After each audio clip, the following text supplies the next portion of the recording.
If you're looking to lose weight and keep it off long term and really make a lifestyle change, then one of the most important things that we help people learn is that you really need to make your training skill based. Right? There's alarming statistics about how many people will lose weight only to regain it again later. And so what we're trying to do is keep somebody there, and the only real way for us to do that is to achieve a total lifestyle change. This can sound kind of strange for people because a lot of people just want to get into the gym to look a bit better, feel a bit better, be a bit more confident in their skin if they lost a few kilos, toned up a little bit.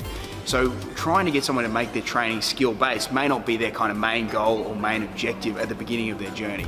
But the reason that is so important is because when a lot of people start a weight loss journey, what they tend to do is they increase their training, they will make changes to their nutrition, and they'll find they'll get some really, really good results. So much so that probably most times that they step on the scales, if they're committed and they're disciplined and they're doing what they need to do, they'll see results and they'll see them quickly and they'll see them time and time again. Now that sort of happens in the first maybe month, 2 months, 3 months throughout our journey. The longer that we work on that, the closer we're actually going to get to your target weight.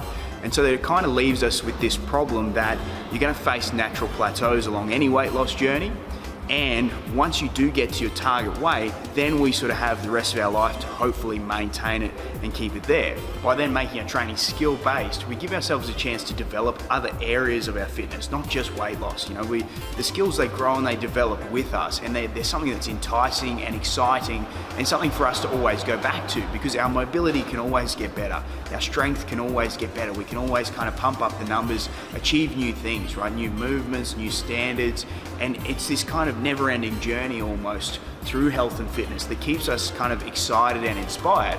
Again, it may not be why we started out on the journey, but if we can use it to our advantage to keep things fresh and innovative and new and keep us wanting to come back and keep us wanting to keep training, that's the key to making this a lifestyle change. If it's going to get boring for us after a month, after 2 months, after 3 months, if it's going to be really monotonous to maintain, if it's going to be overtly difficult and really not fit in with your lifestyle, that's the main reason why people start to falter, start to crumble a little bit. And so when we start to develop more skills, you really start to enjoy your training. You start to realize, hang on a minute, I'm not just moving around here to burn some calories.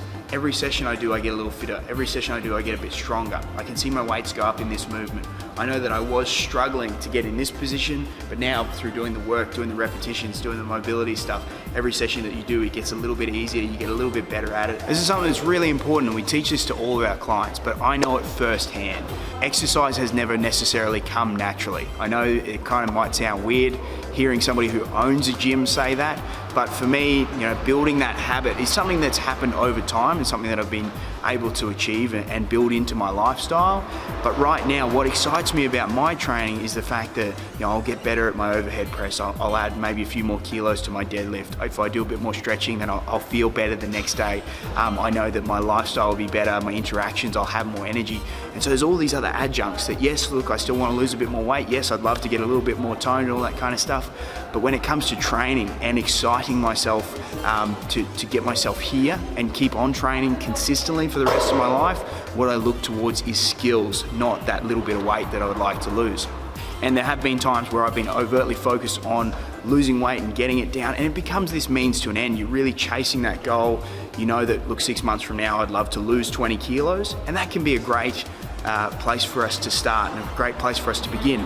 But when that 6 months ends, it's hard for it not to feel like this big kind of collapse. And then 6 months from now, where did you end up? 20 kilos lighter, but you still have the same problem, is that you have to keep going, you have to keep training, right? You want to maintain those results, it's going to take a new lifestyle.